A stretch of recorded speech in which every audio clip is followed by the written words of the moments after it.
किया।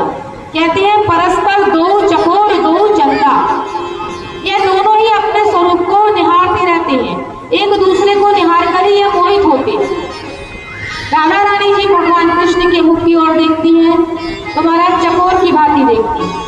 भगवान श्री कृष्ण का मुख कमल चंदा बन जाता है, और जब भगवान श्री कृष्ण राधा जी की ओर देखते हैं तो राधा जी का मुख कमल चंदा बन जाता है, भगवान श्री कृष्ण चकोर बन जाते हैं। तो राधा जी कोई अलग नहीं है, भगवान का ही प्रतिबिंब स्वरूप है। राधा का अर्थ होता है आधारों का आधार, जो मूलभूत आधार है वह है राधे राधे। जैसे हमारा आधार क्या है, हमारा आधार है पृथ्वी, धरणी, दारिद्र्य इसको कहते हैं, जो हमको धारण करती है। और धरती का आधार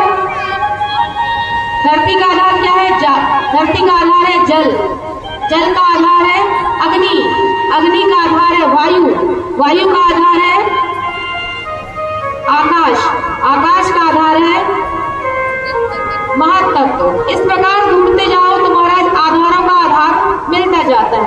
लेकिन एक स्थिति ऐसी आती है जब आप कहते हो नहीं भैया अब इसका कोई आधार नहीं है तो निराधार है, तो जो आधारों का आधार है वही श्री राधे रानी।